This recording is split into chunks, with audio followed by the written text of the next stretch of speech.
Please start.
Hello, am I audible?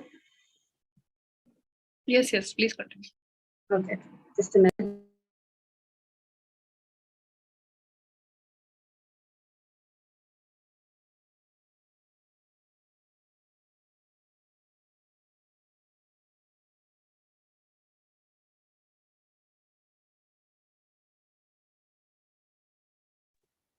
Am I audible? Once again.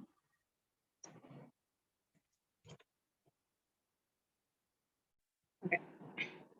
Women make up one half of society. No reforms can be made, no changes for betterment of society can be implemented without them being at the helm of affairs. A woman's input should be heard and heeded. She should be forward and equipped to defy all stereotypes that devalue her. Assalamu alaikum wa rahmatullahi wa barakatuh. Alhamdulillah that we have all been able to get here together for the review meeting of Aura magazine based on June issue. Team Aura is always determined to redefine the way women issues are portrayed and addressed. Aura monthly e-magazine launched its first issue with the motto of reviving feminine. Aura touches on all aspects of women's life. It celebrates the feminine strength. Without any further ado, let me begin.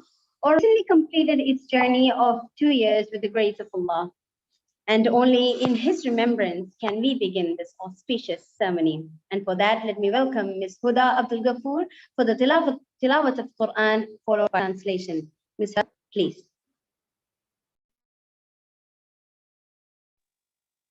السلام عليكم ورحمة الله.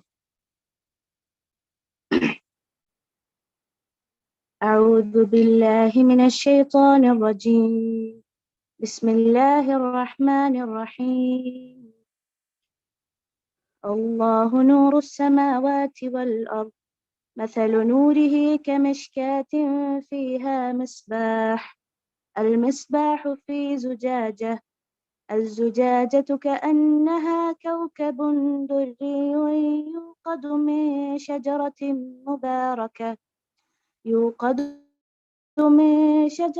مباركة زيتونة لا شرقية ولا غربية يكاد زيتها يضيء ولو لم تمسسه نار نور على نور يهدي الله لنوره من يشاء ويضرب الله الأمثال للناس والله بكل شيء عليم. In the name of Allah, the most gracious, the most merciful. Allah is the light of the heavens and the earth. The example of His light is like a niche within which is a lamp. The lamp is within glass. The glass as if it were a pearly white star lit from the oil of a blessed olive tree, neither of the east nor of the west, whose oil would almost glow even if untouched by fire. Light upon light. Allah guides to His light whom He wills, and Allah presents examples for the people. And Allah is knowing of all things. Verily, truly, Allah is the greatest. Thank you. Thank you, Ms. Huda, for the beautiful recitation of the Holy Quran. Alhamdulillah. Next, let me invite Ms. Afra Shihab, State Council Member of GIO, for the welcome address.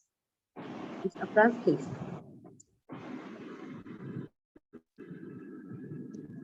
السلام عليكم ورحمة الله تعالى وبركاته. الحمد لله رب العالمين.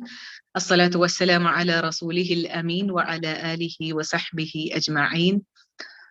I hope all of you are doing well.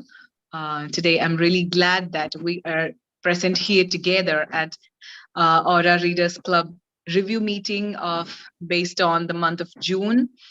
And as we are talking and discussing about what we feel, what we read, what we see when we read the Aura magazine and its articles and all those pages and those physical papers.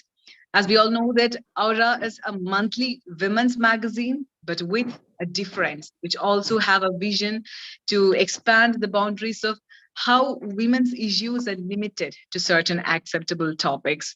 It has also a special power to bring the best of women's writing to your screens and the public screen also, in the hope of carving out a space for those voices that have been historically underrepresented or silenced.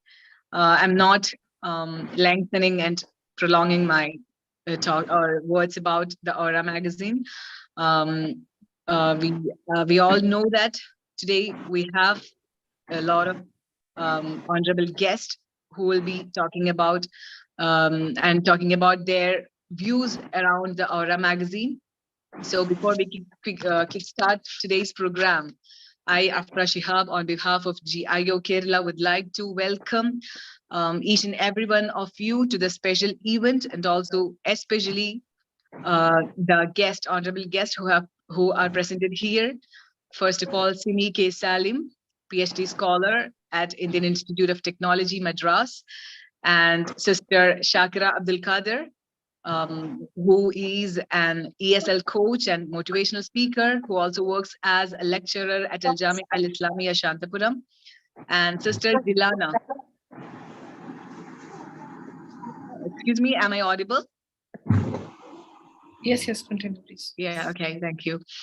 And Sister Dilana, who is pursuing her master's in new media and communication at Ibn Khaldun University, Istanbul, and Sister Nida Parveen, who was the ex-vice president of Students' Union, TIS Mumbai, and Sister Shahida Ati, who is an assistant professor and also research supervisor at Department of Mathematics, MES Mambad College. And I would like to welcome Rahmat Nisa ma'am, who is the chief editor of Aura magazine, and the editor, Samina Afshan, and the sub-editor, Shaima S, to this program. Also, I would like to extend my welcome address to the Sister Mubashira, who is the program convener of this event. And also, I would like to welcome each and every one of you to this program on behalf of GIO Kerala. May Allah reward you with the best for all your good intentions. Assalamu alaikum wa rahmatullahi ta'ala wa barakatuh. Walaikum assalam wa rahmatullah. Thank you, ma'am, for your beautiful words and for welcoming all of us. Next, let me heartily welcome Shaima as sub-editor of Aura e-magazine for the introductory address. Ma'am, please.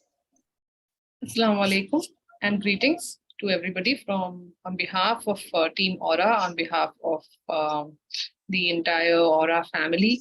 And my name is Shaima. I'm the sub-editor of Aura e-magazine. And I would like to, first of all,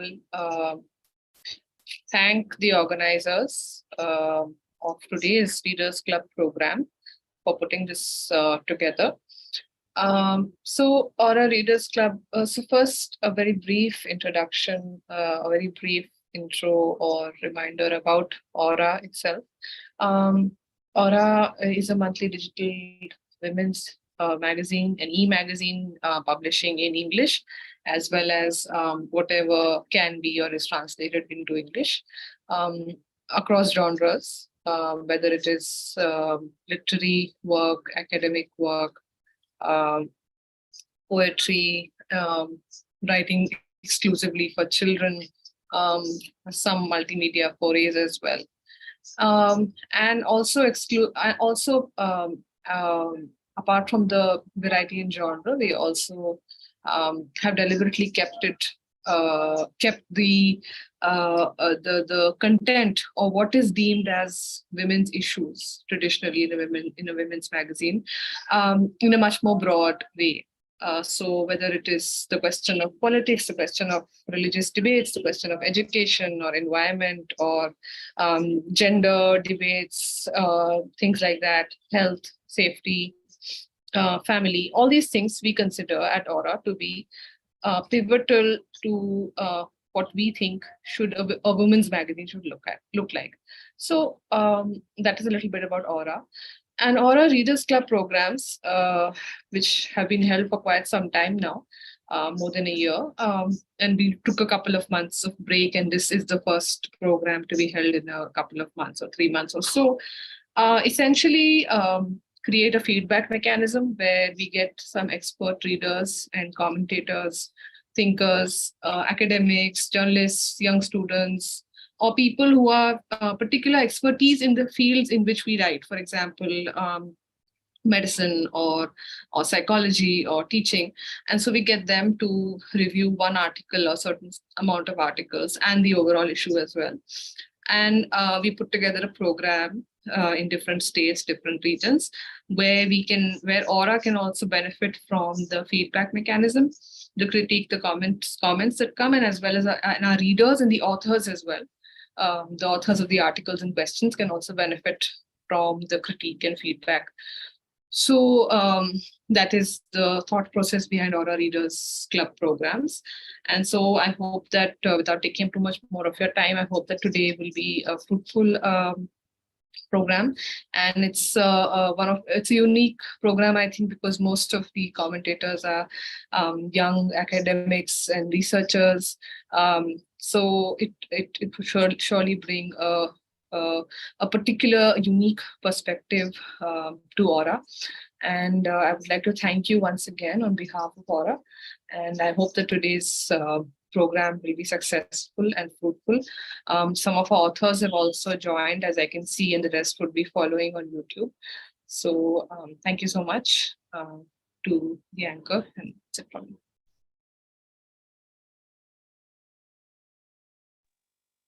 Thank you, ma'am. Thank you very much. Now let's begin our review session, and I request all of our viewers to stay tuned till the end of the program to grasp its benefits in a complete form. So for the review session, first let me invite Ms. Simi K. Salim, who is a PhD research scholar at the Indian Institute of Technology, Madras. Ma'am, please, for the first review session. Thank you so much for this Sharma. I hope I'm audible to you. Ma'am, your voice is breaking a little bit. Ma'am, your voice is breaking. I'll check this breaking.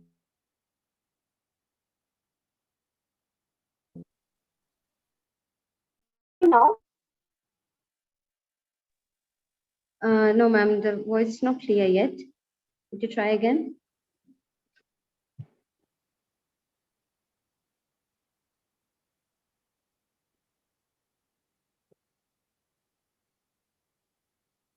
Hello, am I audible now?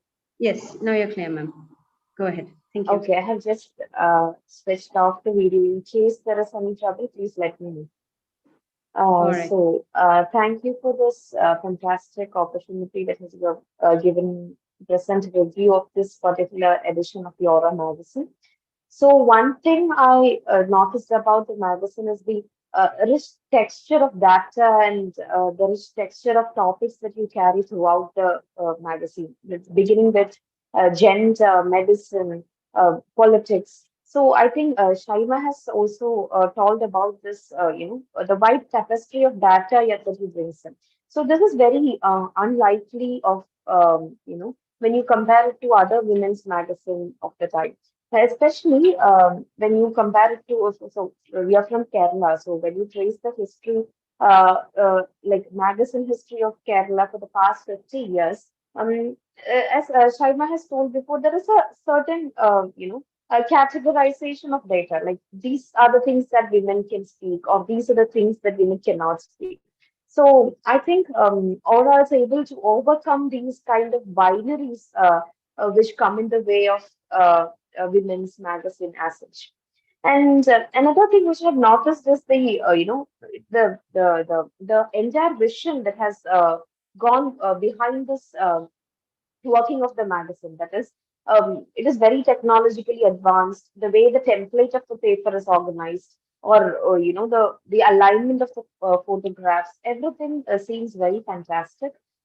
So beginning with the kind of article in this particular issue, I think I started with Shaima's article titled "Towards Meaningful Women's Participation in Politics."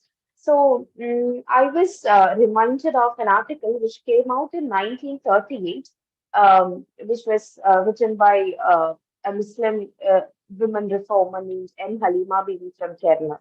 So in 1938, in her magazine titled Muslim Vanida, that is Muslim Woman, Halima Bibi writes about the duty of women to serve the nation, or the need of women to pay for the nation, to work for the nation, and to work for the welfare of our Maharaja. So that is what I'm quoting from Bibi. And she also writes that it is a very great honor for us to accept employment in this country. So this article was written almost 70 years back, that came out in 1930. What I understand is that what Halima talks about is about equitarian political participation, the need for educational reform, and identifying women as very significant citizens, subjects of the country.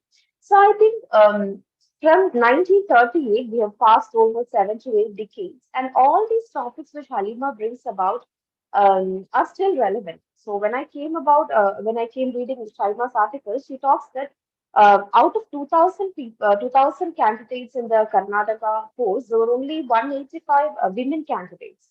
So that itself shows the amount of discrepancy in terms of gender. And what happens is that the electoral gap will result in a kind of a gap in political participation also. And As you are aware, especially in Kerala, there has been attempt by the state government to revise the curriculum.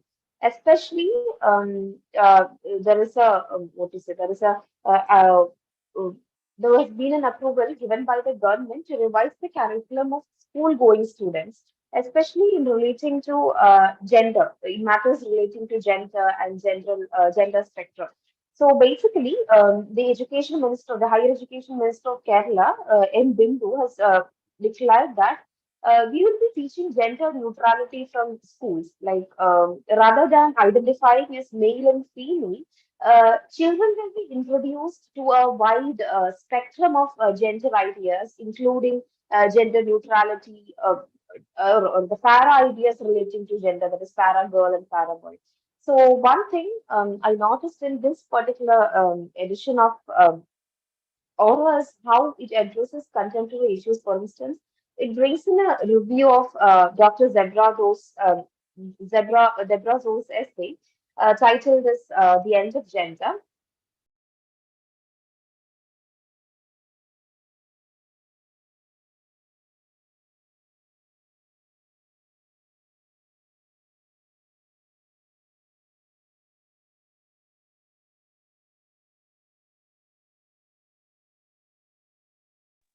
Ma'am, your mic is turned off. I hope it's. Ma'am.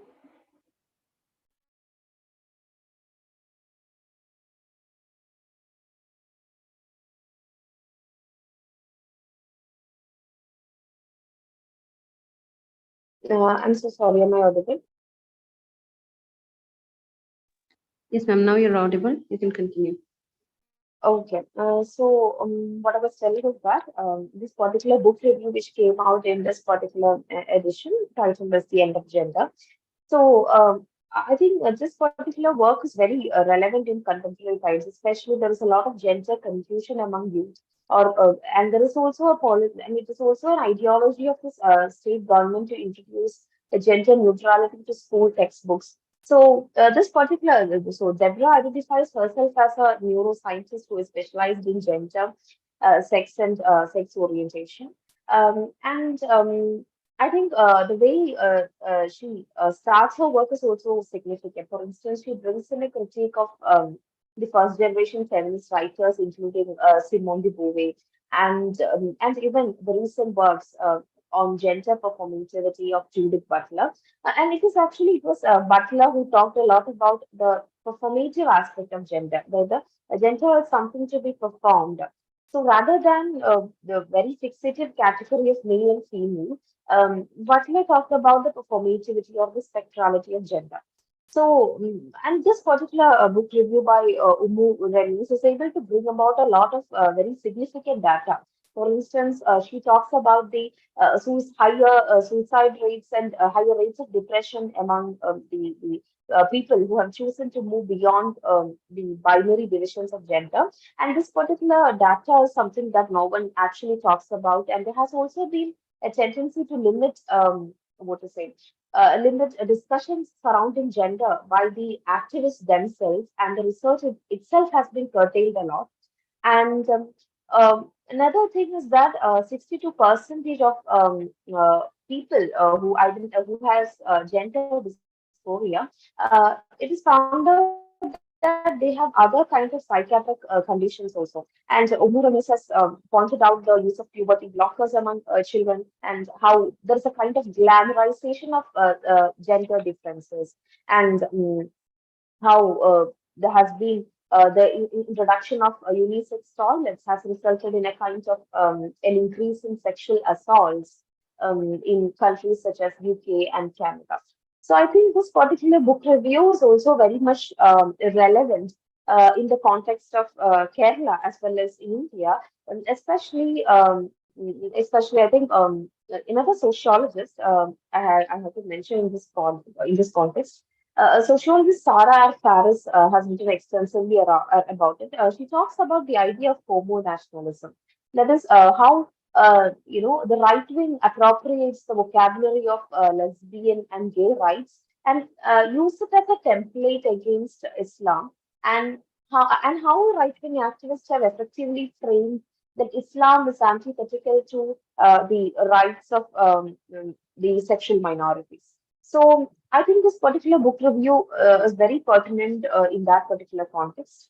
And I think the whole idea of spectrality of gender is problematized in another article of this issue, which is titled as Effects of Deviant Sexual Attitudes and Parenting Upbringing. So this is something that we rarely talk about, especially on same-sex parenting and the traumatic effects it could have on the adopted children, especially the children of gay parents or the children of lesbian couples. So again, the writers, Dr. Muhammad Rizwan and Dr. Aisha Ali, I think they concludes the essay by saying that there is a lot of bias in the research that has been going on related to this spectrality of gender. And because, especially related to this whole romanticization that activism itself brings in, or when you talk about statistics, they talk about activism. So this kind of activistic impulse, which have in fact limited the amount of scientific research that goes into identifying the various biological aspects relating to the gender and sex. So this is one type of articles which I read, and the second cluster was A. Rahmatun Nisa's article on hate speech and dog whistle. So Rahmatun Nisa begins the article by talking about the latest Supreme Court verdict on so as to curb the hate speech. But then she says that there has been a lot of loopholes in the law, and this loopholes was being effectively used by the right-wing nationalists in the country. And she talks about how dog whistle is employed as a strategy, especially by the right wingers to, kind of curb the voices of the minorities. And dog whistle is basically you talk using a lot of innuendos, or you talk using a lot of euphemisms. So your attack or the verbal attack won't be as explicit, or hatred won't be as explicit because it goes underneath, or it is a kind of discursive strategy. So, and in this particular essay, she also talks about how this mechanism of dog whistle has been employed, especially because of Facebook algorithms. Because we know, if any post goes against the community standards, Facebook itself will, remove such posts. So then she brings in the examples of countries like Canada and UK, where right wingers have effectively employed the dog whistle as a particular strategy against the minority. So, if you talk in terms of law and legality, it won't be essentially an attack on the minority, or it won't sound like hate speech, but it in fact is a technical strategy that is employed, so that all the violence and all the hatred goes underneath of what you are speaking. And so that is one article which I read. And I came across another book review, which is titled as Hindutva as Political Monotheism by Anustu Basu.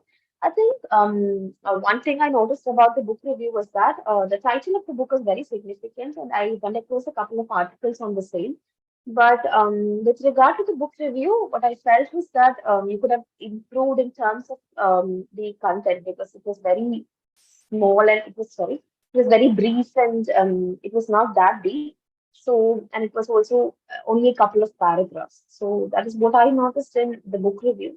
So on the whole, I think you have done a fantastic job bringing in a lot of information from different spectrums of knowledge systems, and very much relevant too. So if I am to comment on this particular issue, I would rather say everything seems very fantastic, except that you could improve in terms of data, maybe because this particular work which I read, the end of Gen Term, or the another book review by on a work by Anustu Basu, I think you could bring in a lot of critical analysis on the book review as such, so that it reaches a lot of audience, and audience will also gain a lot of data without reading the actual work. So that's all what I have to say. Thank you so much. Thank you very much. Thank you very much, ma'am. Next, let me give a hearty welcome to Ms. Shakira Abdul Qadir, who is an ESL coach and a motivational speaker, and also currently working as a lecturer at Al Jamia Al Islamiyya Shantapuram. Ma'am, please take your stage.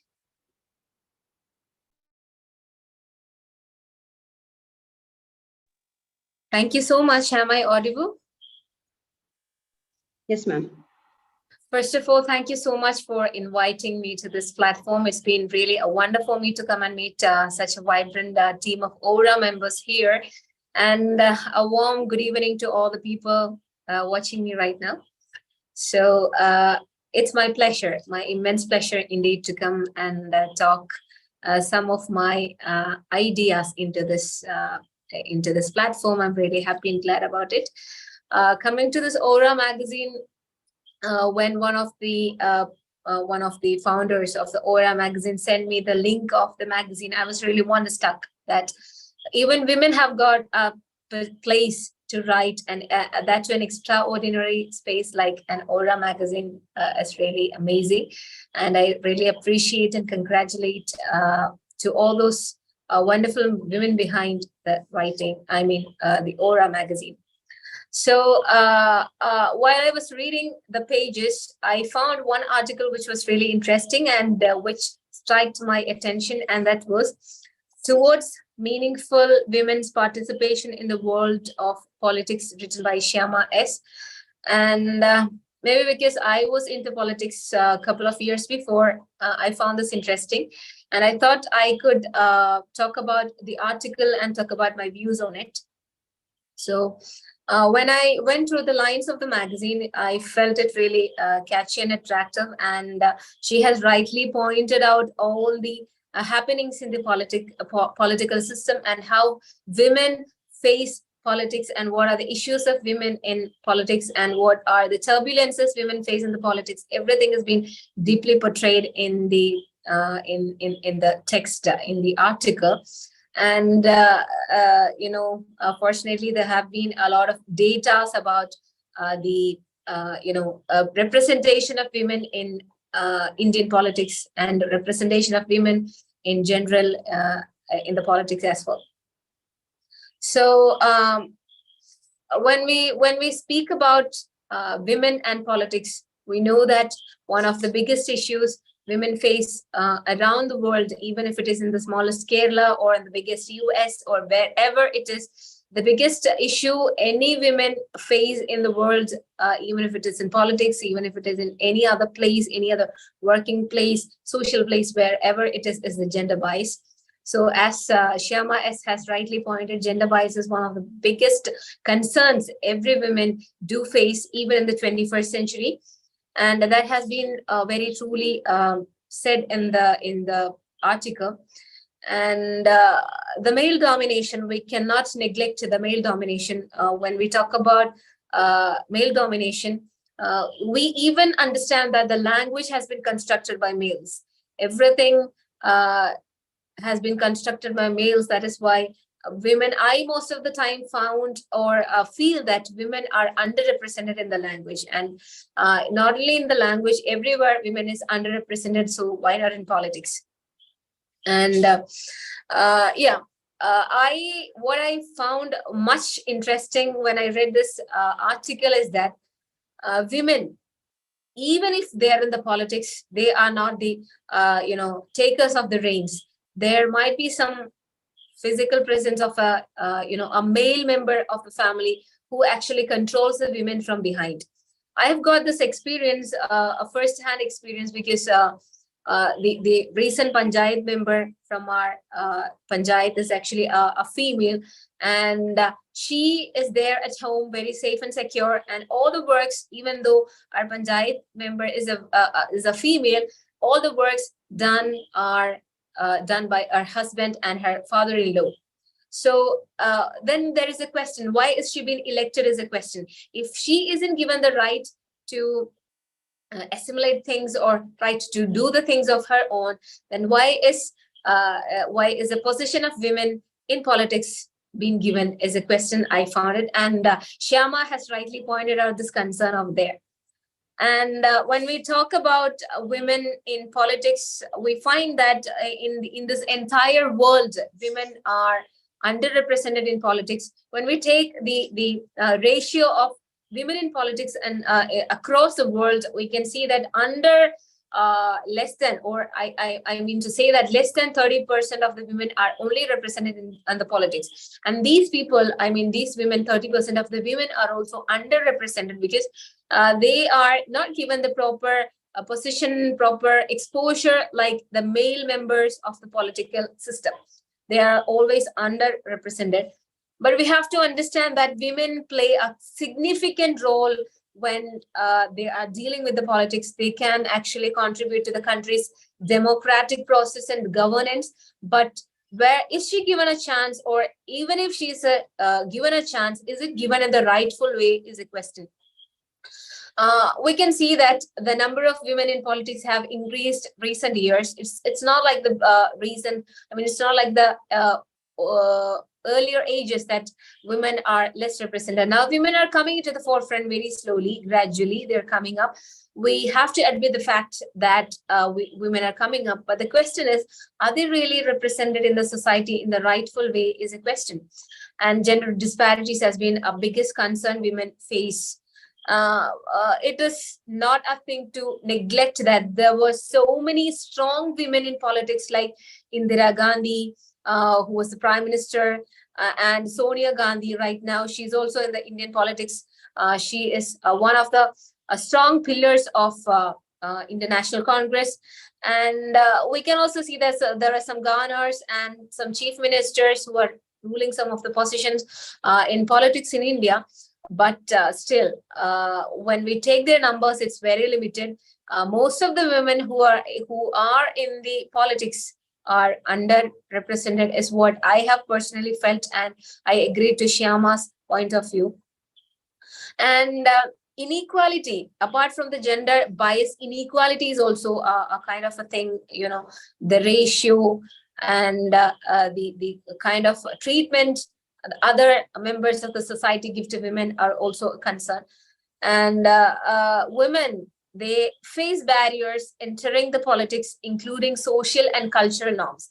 When a woman has been entering into politics, people or the society pull them back in the collar, saying that, why are you in the politics? It's not your place to fit in. Your place is in between the four walls of a home, or looking after kids, looking after your family is what you're concerned, cooking food, washing the dishes. This is all, the stereotypical role of women has been attributed to women, and they are not much appreciated into entering politics. But I guess some women who, out of their utmost zeal and zest, come out of the cocoon, they break the cocoon and they try to get into the politics, but still that particular, aura which men get are not being given to women, or they do not enjoy all the privileges like men enjoy in the politics. They are, gender discriminated. And I feel like there should be some movements or some rights for women to enhance their the performance in politics, but still their performance has not been given in that sense as it should actually be given. And the first thing, as we have discussed, is gender bias and the discrimination which women do face entering into the field of politics, and the lack of representation. Women are underrepresented in political offices and even in the decision-making bodies. If a woman is there in a political system, she might not be given voice like the other people, even if she holds the best position in the political system.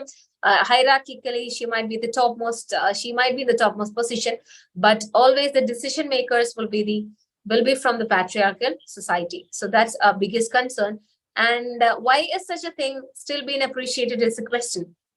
And also, women might not get access to resources, because access to resources has also been limited, because like the financial resources, the campaign funding, or anything as such. If a man has been representing in the politics, he might be provided with an ample number of funds, ample number of opportunities, the financial supports, everything will be given. But what has been given to a woman is actually a question. Is she be given the right amount of freedom, financial freedom, when she enters into the politics is a big question and a big concern. And also violence, harassment, and all these things also happen to women, towards women in politics. Like we can see that, women face a lot of issues from the opposite gender in politics. They are not safe there. So if a woman has to work long hours till night, maybe in a political office, we do have to consider if she's still safe and secure to stay there and work safe like a man is actually a question. So even if she's given a position in the political office, will she be able to take up the responsibility like she actually takes up a man, like she takes up like a man is a question. Is she safe in the office? Is she safe in the political system? Is she safe along with the colleagues who are the political leaders is a question. And women, when we talk about women cannot avoid the family side of a woman, right? A family side of a woman's role is never to be neglected. So when a man takes a political freedom, he can be free of himself. I mean, he doesn't have any kind of barriers. So when a woman takes up, the freedom to join politics, she will be like a two-sided thing. She has to both balance family and as well as the politics. So she is somewhat in between the Satan and the sea. I mean, she has to balance both the home as well as the politics is a big concern for her. And she might not be supported most of the time, even from the family, when she goes into the political field.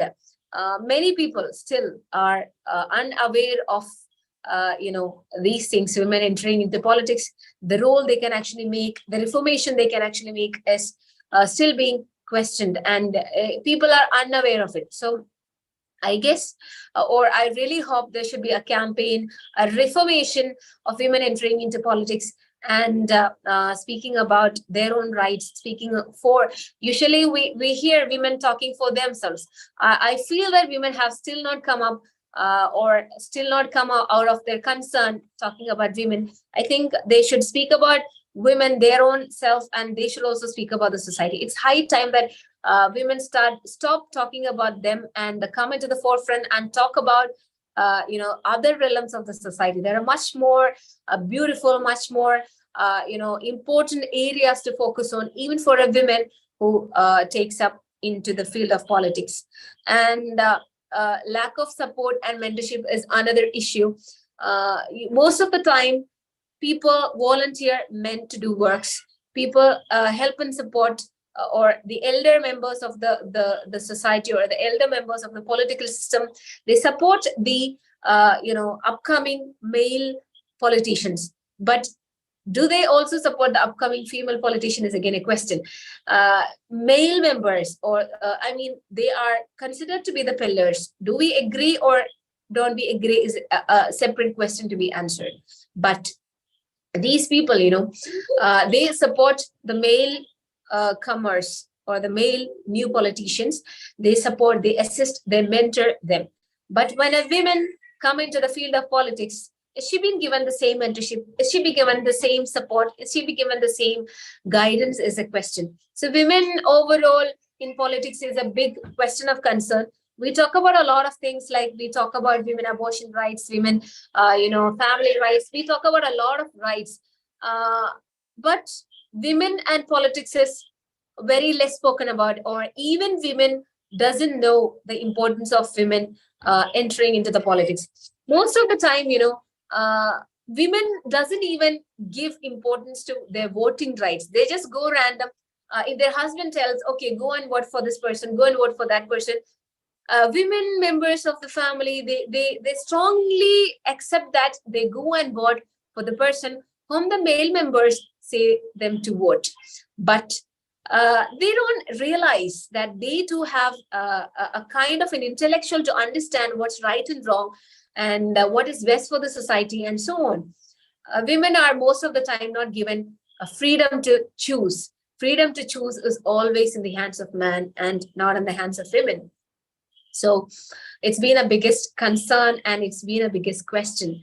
I feel that women should be given education regarding all these things. Even if a woman is not entering into politics, even inside the home or even inside the household, she has to have a knowledge or an education regarding politics. She's not given the education regarding politics is what I personally feel like. Women, most of the time, they feel that politics is men's cup of tea. I have nothing to do there. Most of the time, women doesn't know who's a prime minister. Maybe they very, some of them know prime minister. They don't know who's the health minister. They don't know who the education minister is. Because women find that this is not their subject to talk about. They talk about serials. They talk about so many other things. They gossip about so many other things. They're less aware about the emergence of trends in the political system.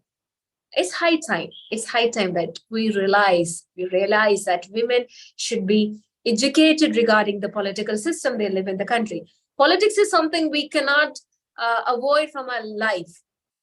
Every phase we live, I think women are the most affected people in politics.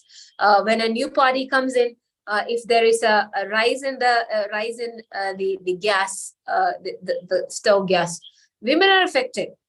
If there is a rise in the grocery rate of the grocery, women are affected indirectly.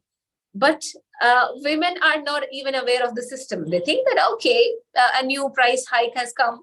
Okay, it happens actually. It goes down. I don't care. This is how women usually think about. But I think it's high time that women should be aware of all these things, at least aware of all these things. Then secondly, they can think about coming into politics. That's what I feel like. And I really appreciate Shyama S for writing this topic on representation of women in politics has been a very nice topic. I personally feel like, and talking about this Aura magazine, it's a blend, it's a mix of different flavors, different spices. So I personally loved reading it. It's a colorful blend of different writers, and I really appreciate all the writers who writes there. And I feel like these kinds of things should go on and should reform the women community. Let it inspire, let it embark the women community, and all the best to all the writers. And thank you once again for inviting me to this platform. Thank you. Good night. Thank you very much, ma'am, for sparing your time for Aura magazine. Next, let's move on to our next guest, Ms. Dilana, who is currently pursuing her master's in New Media and Communication at Ibn Khaldun University at Istanbul. Ms. Dilana, the stage is yours. Please, ma'am.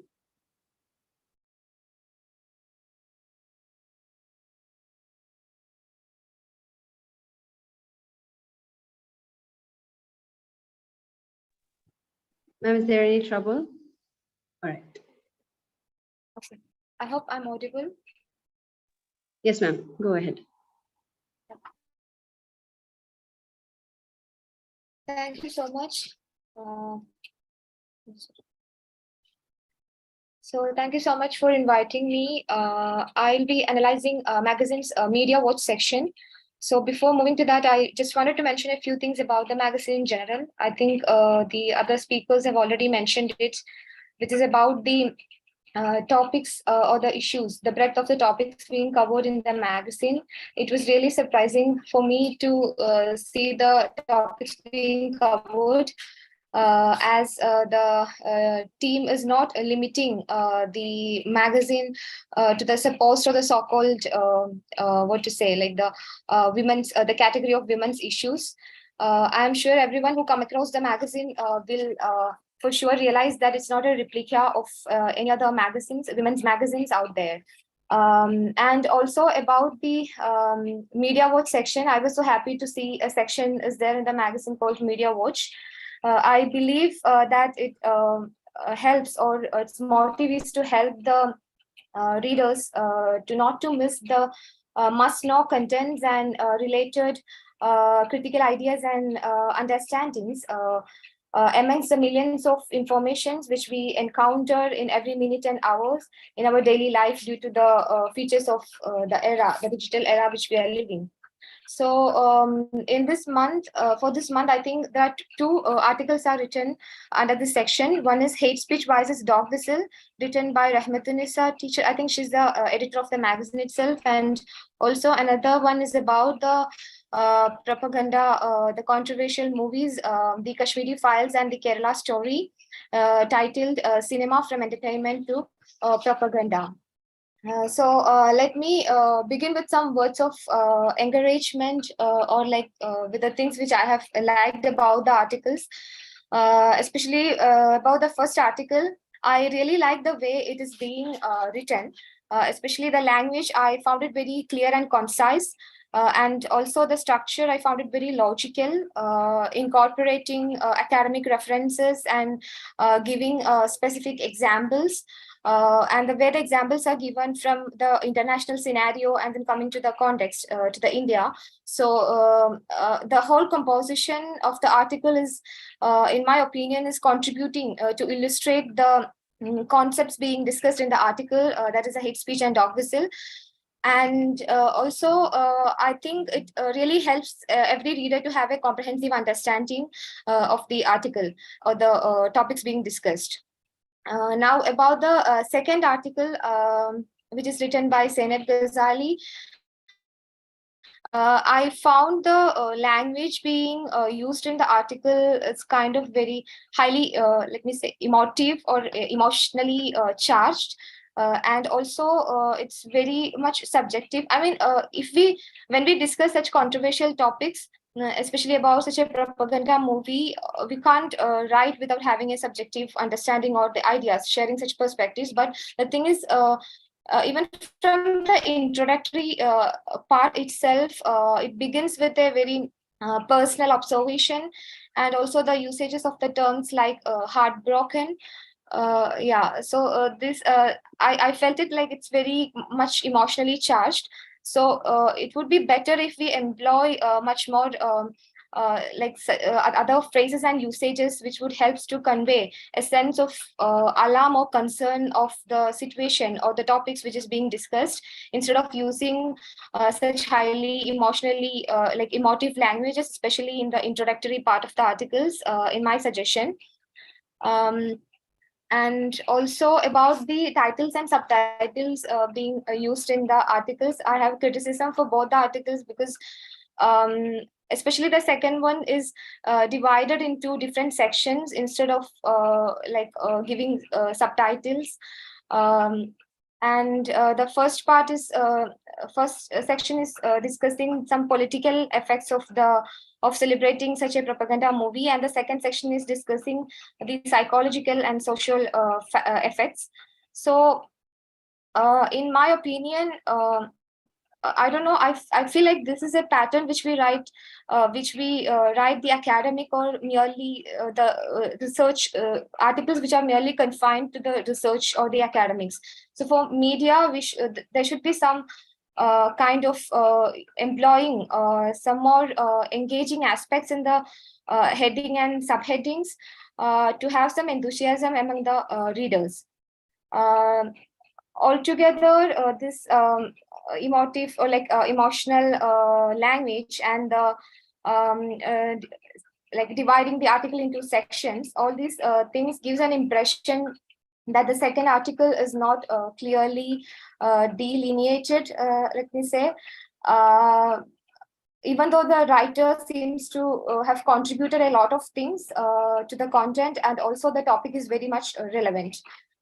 And also for the first article, I felt a kind of repetition for the heading and the subheadings, as the heading is hate speech versus dog whistle, and the subheadings are the same, like what is dog whistle and what is hate speech.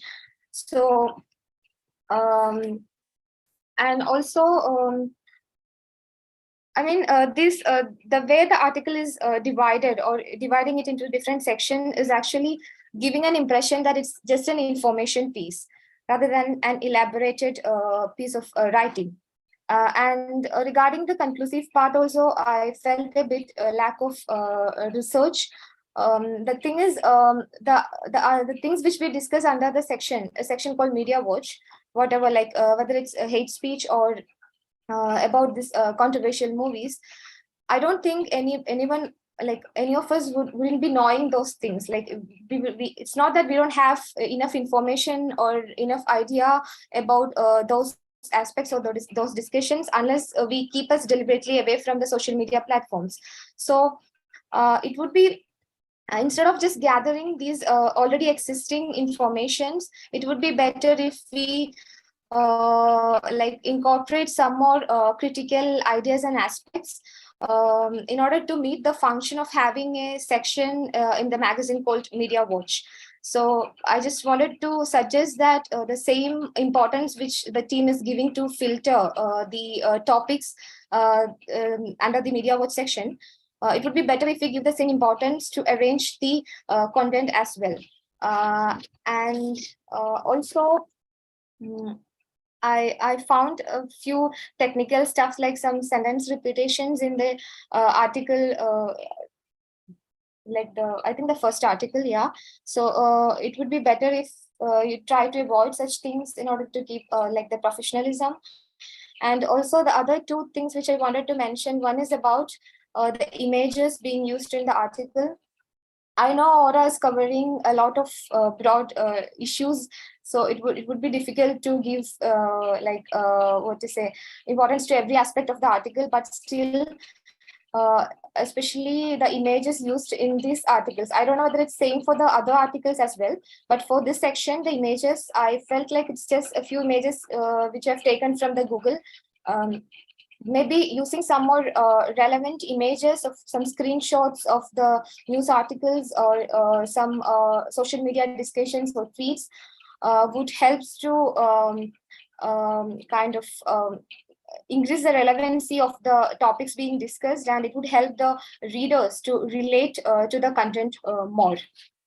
And yeah, that's it. Also, like there are a few terms like suo moto that I found in the first article. It's a legal term that we know.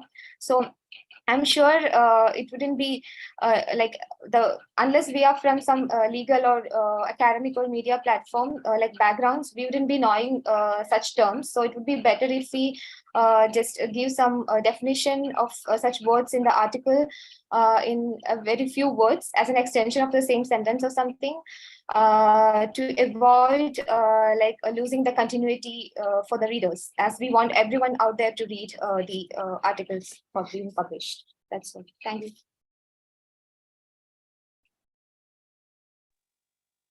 Thank you very much, ma'am.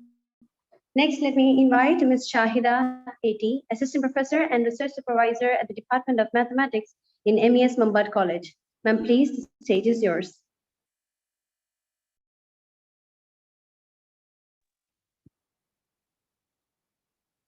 Hello. Yes, ma'am. Yes, ma'am. I hope I am audible. Yes, ma'am. Yes, ma'am. Very. So, shall I start? Hello. Yes, ma'am. Yes, ma'am. Go ahead. Okay.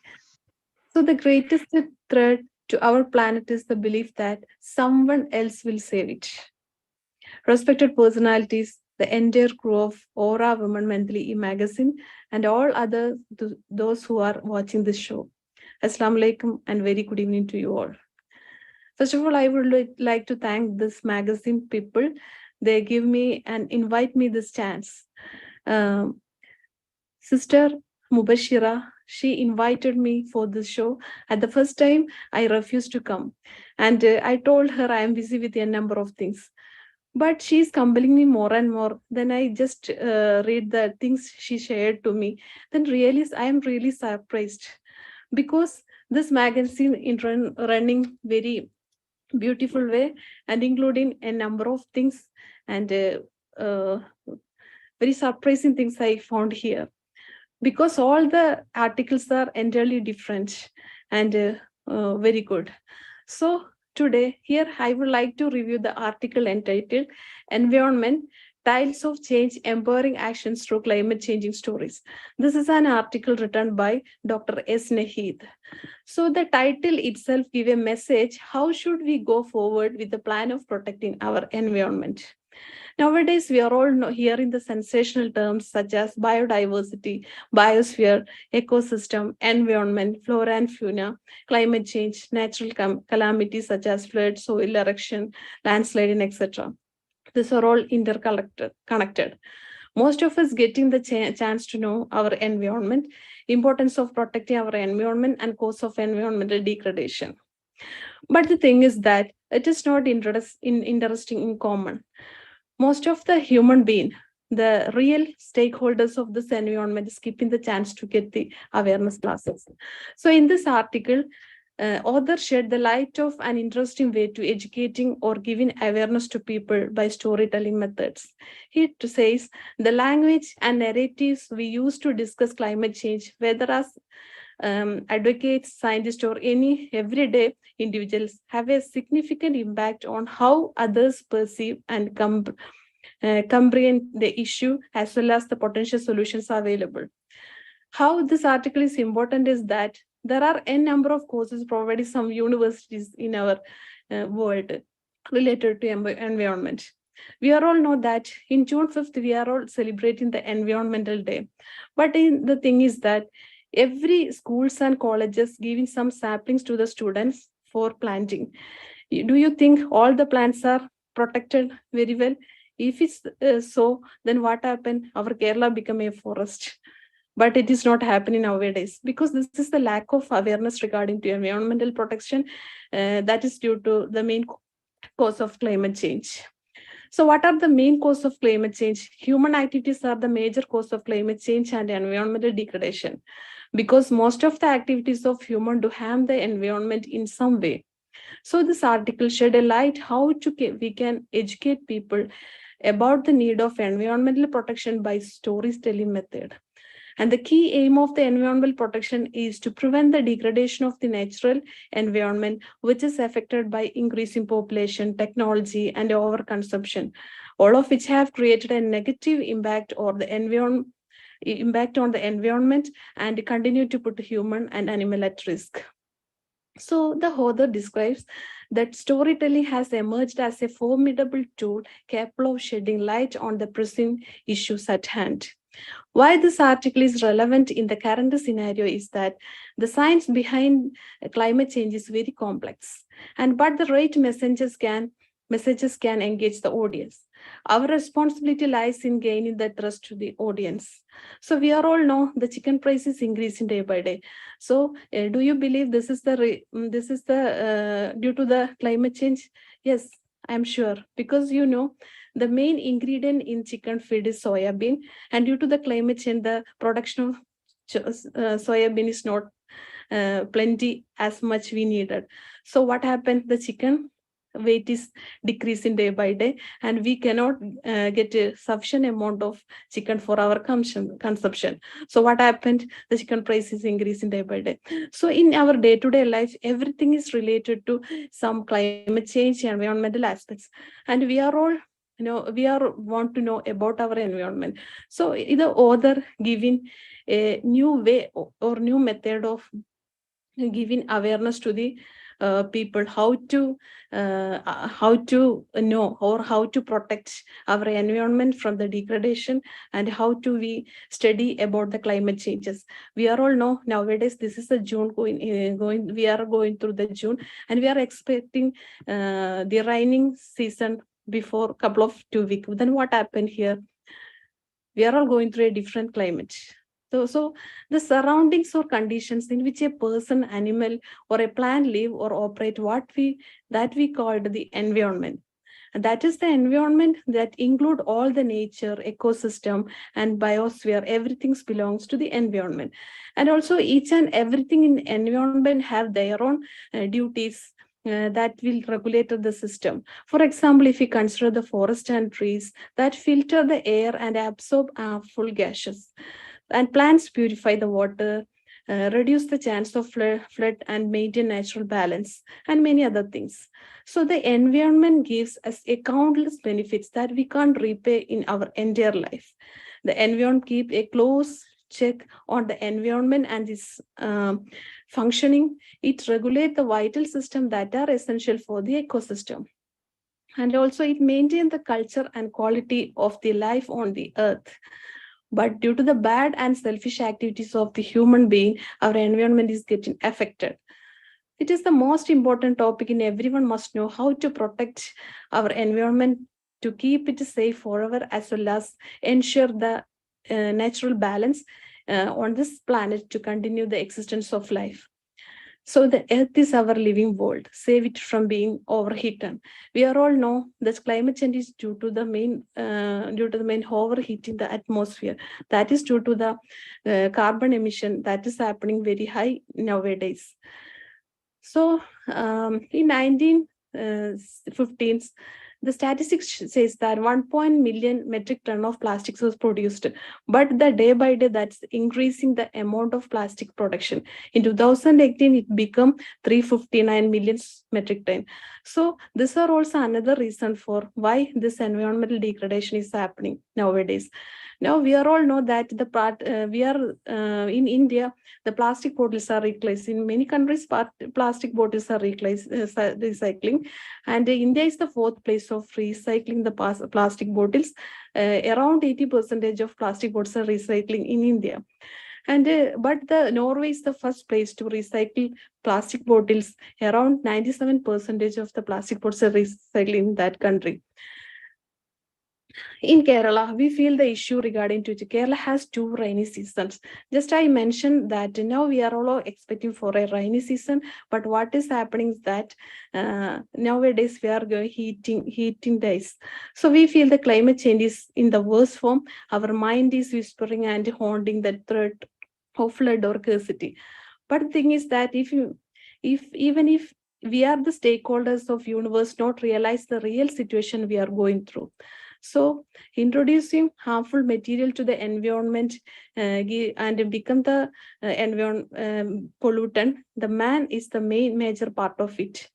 So there is some natural pollutions also, like volcano ashes and and also some other calamities.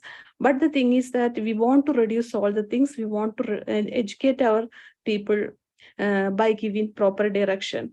So the author very cleverly says that the new method or technique, how we can reduce the production of plastic, or how we can protect our environment by giving a storytelling method, by giving awareness through storytelling method. Also, the energize the audience about the possibilities of more sustainable work.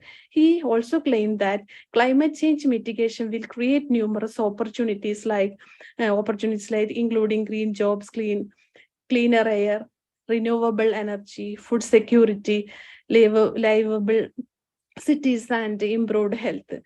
They remind us that climate change is not an isolated issue, but a challenge that demands collective actions and collaborations across borders. So the author includes some diagrams related to mitigations. That mitigation means action to reduce emissions that cause climate change. So this will start from our home itself. We want to reduce the use of water, switching off the lights, buying locally by cutting the fuel charges, etc.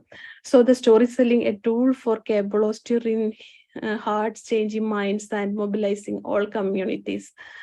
So the avoiding is also telling that avoid using of technical jargon and keep the illustration simple.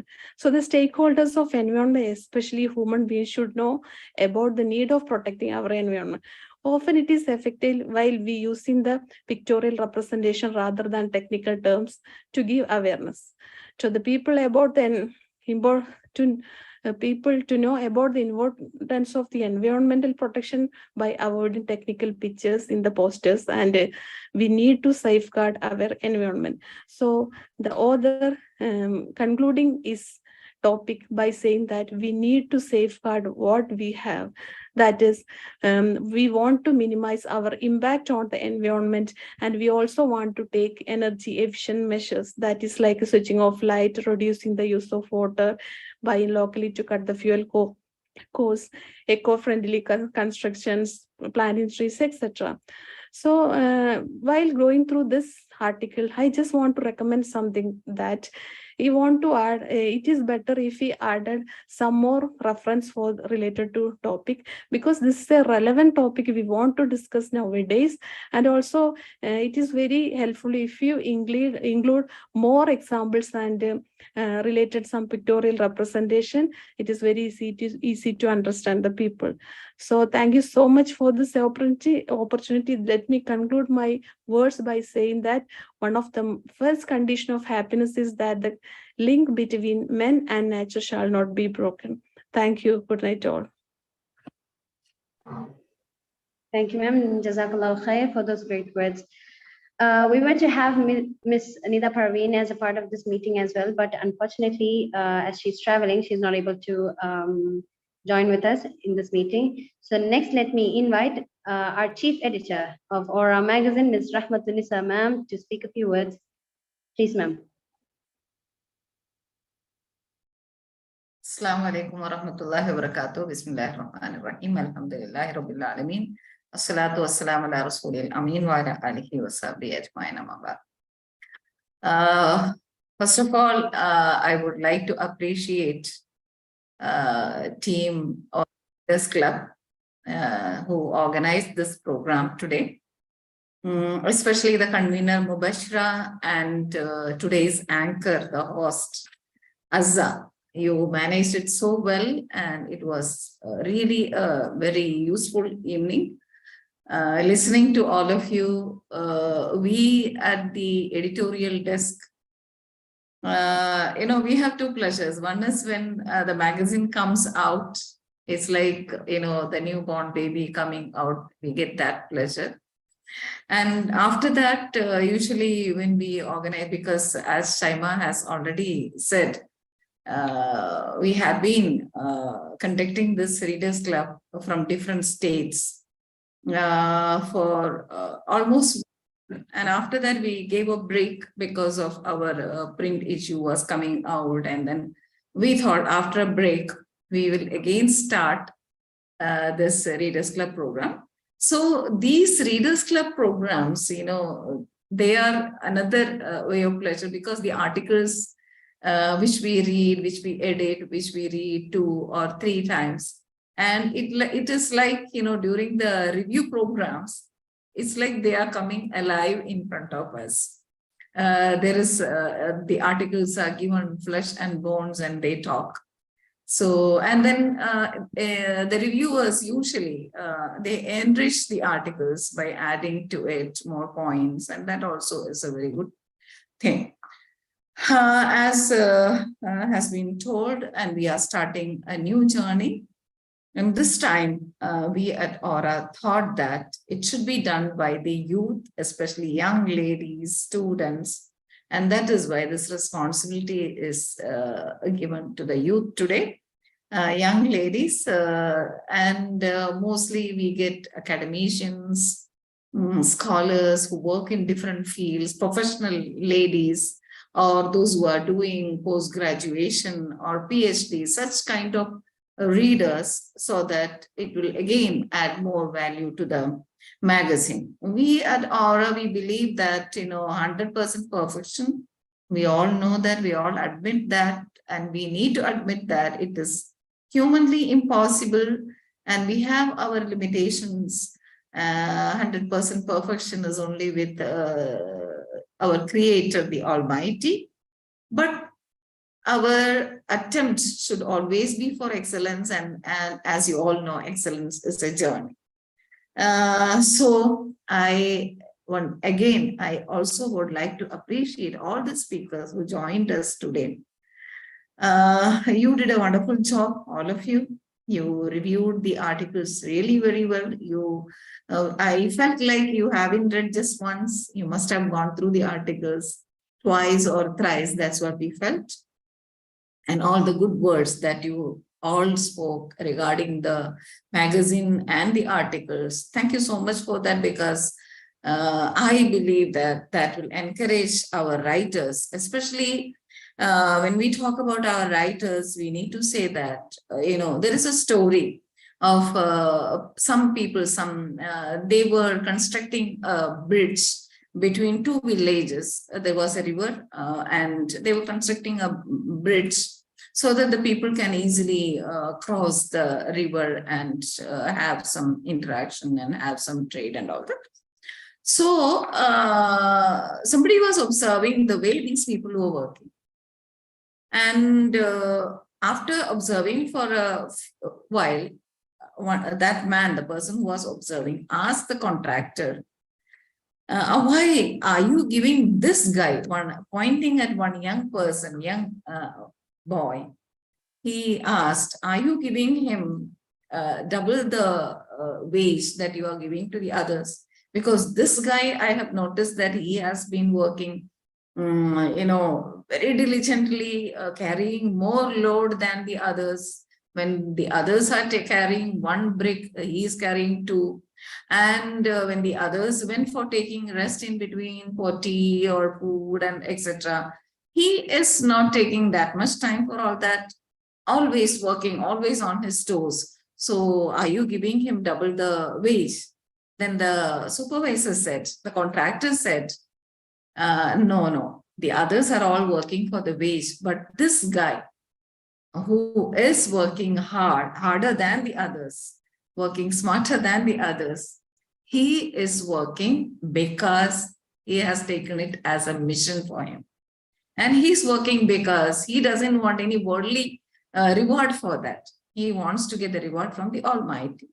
For him, what is important is a bridge should come, which would connect the people from both the villages. So if you ask me how our writers or the people who work for Aura do it, it is just like the person who was working to earn the reward from the Almighty, taken it as a mission for them.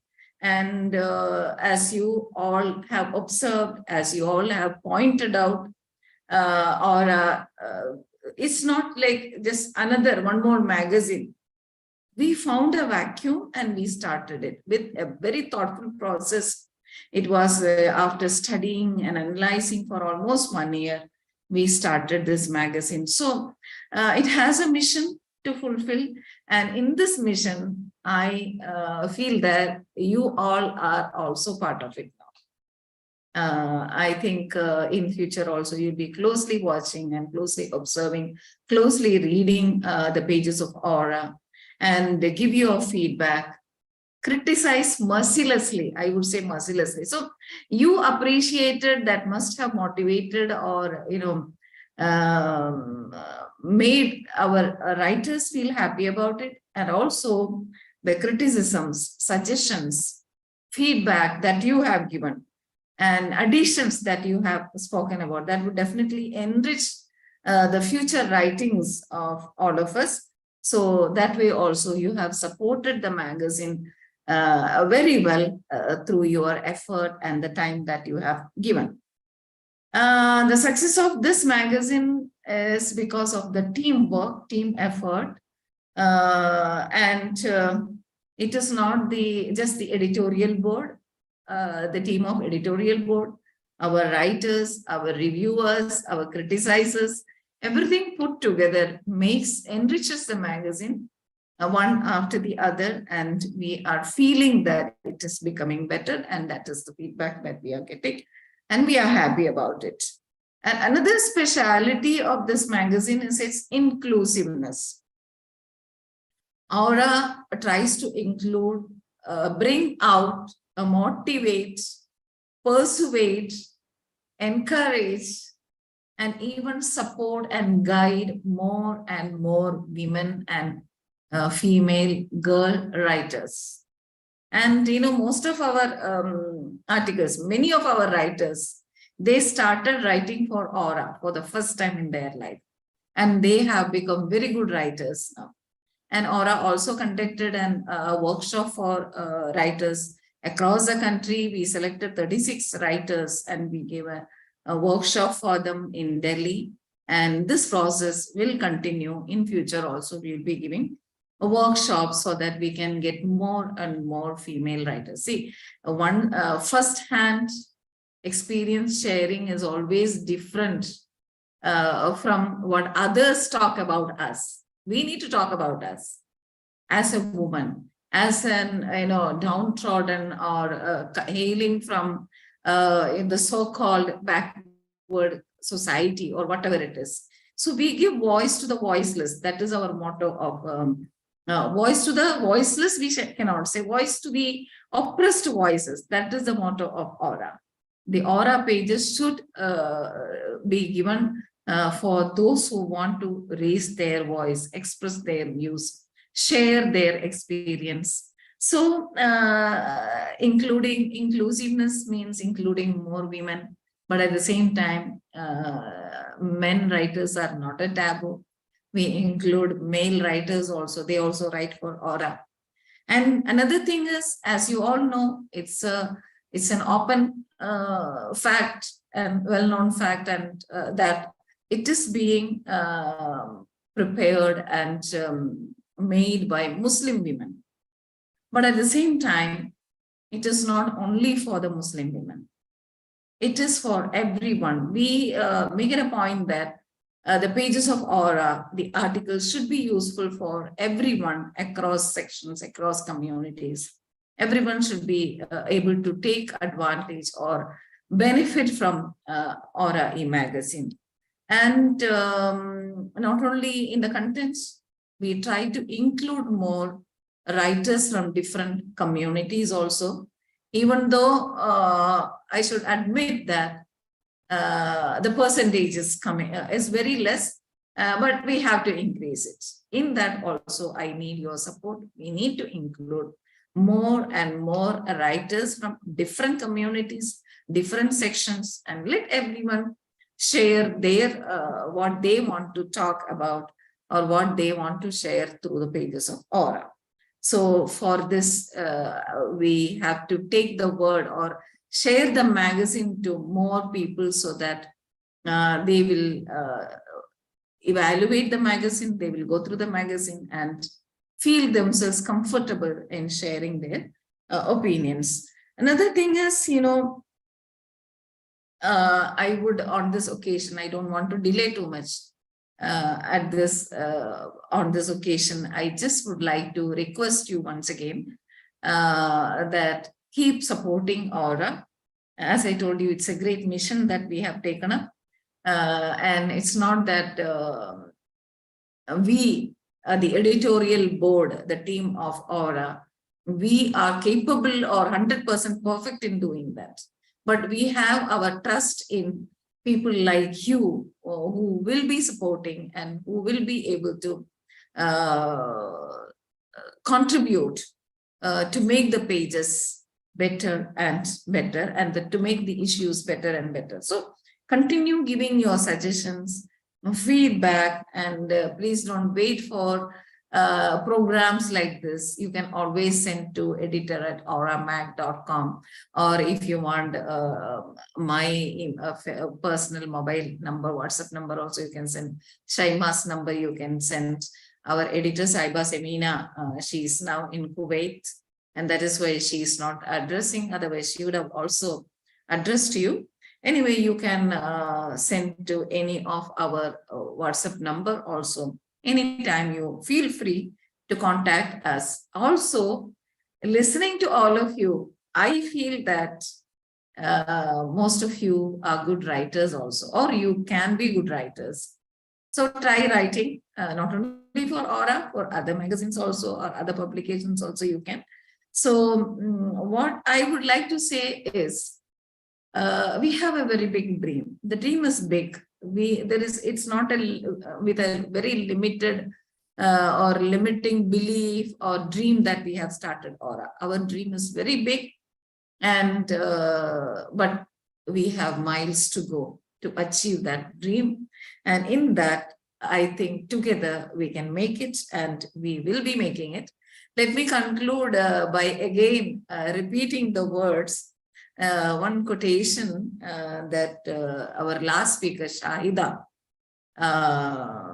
said, the greatest threat to our planet is that someone else will save it. It was said by Robert Swan.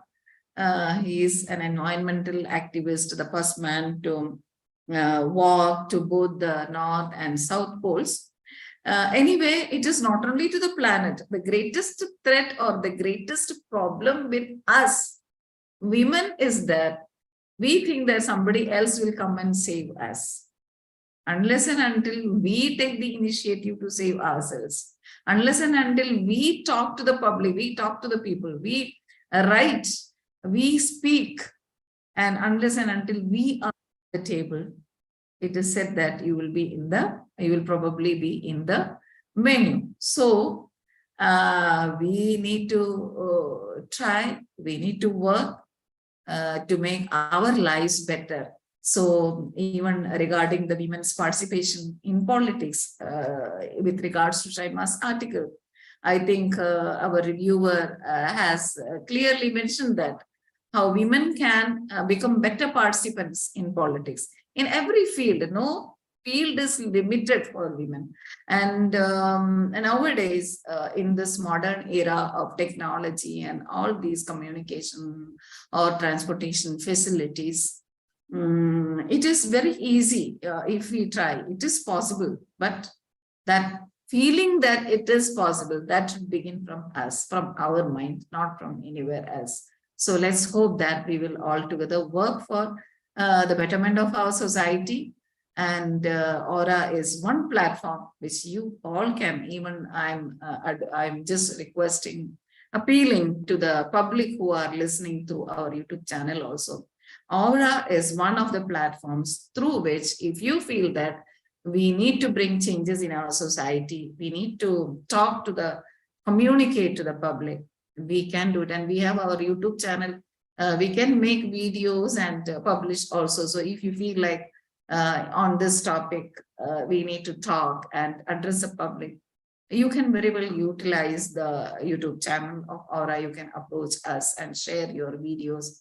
and it will be uploaded if it is really relevant to the policy, as per the policy and the mission that we have taken up. So I think with that, let us conclude. And once again, thank you so much, all of you. And also for the listeners, you are the ones who are making Aura possible. And Aura is yours. Own it, grow it, and feel proud of it. May the Almighty bless all of us. Thank you so much. Thank you very much, ma'am, for enlightening us with your words. Now, last but not least, let me welcome our program convener, Ms. Mubashira M, for conveying the vote of thanks. Ma'am, please.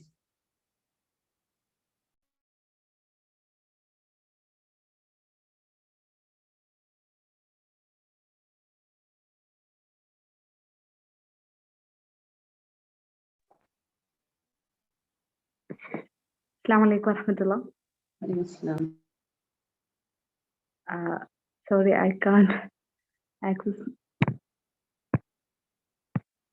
I can't open my camera.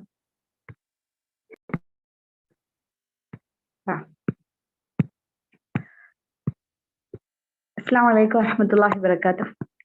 A very good evening to one and all. It was really a great time with you. I am assured that you have also enjoyed a lot at this program. First of all, I am thankful to the Almighty for giving us the spirit to arrange this program. I, on behalf of Aura Readers Club, Kerala, pass my warm thanks to all. We started with a beautiful recitation of Sister Huda Abdul Ghaffur. Thank you, Huda. I must mention our deep sense of appreciation for the anchor of the program, Sister Azza. She's a student of Al Jamia Al Islamia Shandapuram. I would like to extend my heartfelt gratitude to Sister Afra Shihab for her valuable word. And a big thank you to all the speakers who have encouraged us with their important and worthy opinions. I want to appreciate their effort to make this event beautiful. I would like to thank Ms. Shakira, Ms. Simike Salim, Sister Dilana, and Shahida ma'am. You all did a wonderful job. A magazine like Aura cannot happen overnight. Absolutely, there is a wonderful team behind it. I would like to thank the editors of the magazine, Rahmatunisa ma'am, Sister Shema, and Samina ma'am. I also pass my warm thanks to all the audience for their significant presence. We know your time is precious, and we thank all of you being with us on this wonderful evening. Thank you once again. Assalamu alaikum wa rahmatullahi wa barakatuh. And with that, we have come to an end of the review meeting of Aura Magazine based on June issue. Alhamdulillah, that's all for today. On behalf of Aura Magazine, once again, I thank all of our guests and viewers for our participation. This is Azza Tabassum signing off.